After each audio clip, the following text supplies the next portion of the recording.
এই জায়গাটা হচ্ছে আমার আব্বার কিনা, এটার অংশ হচ্ছে এটুক পর্যন্ত। আমার কিনা জায়গার উপরে চন্দনাইশে জোরপূর্বক অন্যের জায়গায় রাস্তা নির্মাণ। বিশেষ প্রতিনিধি নুরুল আলমের প্রতিবেদনে বিস্তারিত।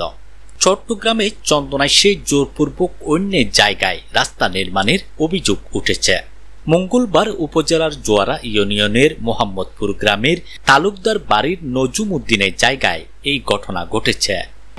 এখানে অবৈধভাবে আমার আব্বার ছোট ভাই আহমদ হোসেন ফকির সাহেব এবং তার ছেলে সাইমা মিরি, ওরা দুইজনে মিলে এর আগে কিছুদিন আগে এদিকে একটা রাতের আন্ধারে একটা রাস্তা নির্মাণ করছিল, যেটা এই জায়গার অন্য মালিকরা উচ্ছেদ করছিল। আজকে আবার এটা নির্মাণ করছে আমাদের ঘরের ভিতর দিয়ে যাতায়াতের পথ করার জন্য। অভিযোগ সূত্রে জানা যায়, উপজেলার জোয়ারা ইউনিয়ন এর মোহাম্মদপুর গ্রামের তালুকদার বাড়ির RS দাগ নং 913 জায়গাটি জনাব নজুম উদ্দিনের খরিদা সম্পত্তি। তাদের দখলীয় জায়গার উপরে তাদের বসত বাড়িও রয়েছে। বসত বাড়ির পাশে উল্লেখিত দাগের কিছু অংশ খোলা থাকলে তার উপরে পার্শ্ববর্তী আহমদ হোসেন ফকির এবং তার ছেলে সায়েম চৌধুরী প্রকাশ সায়েম আমেরি অবৈধভাবে পাকা রাস্তা নির্মাণ করেন।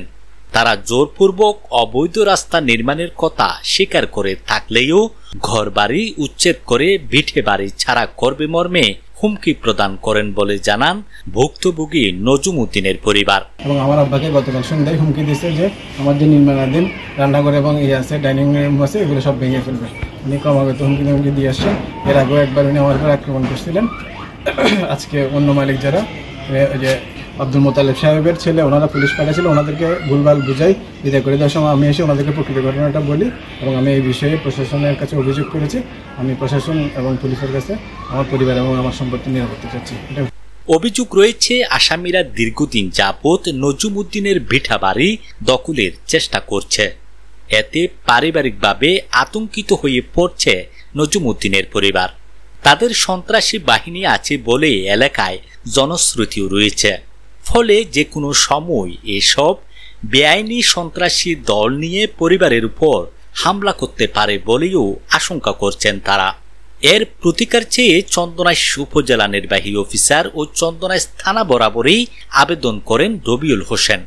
আবেদনকারী রবিউল হোসেন ঘটনার সত্যতা যাচাইপূর্বক অভিযুক্তদের বিরুদ্ধে আইনানুগ ব্যবস্থা নেওয়ার জন্য প্রশাসনের নিকট জোর দাবি জানিয়েছেন।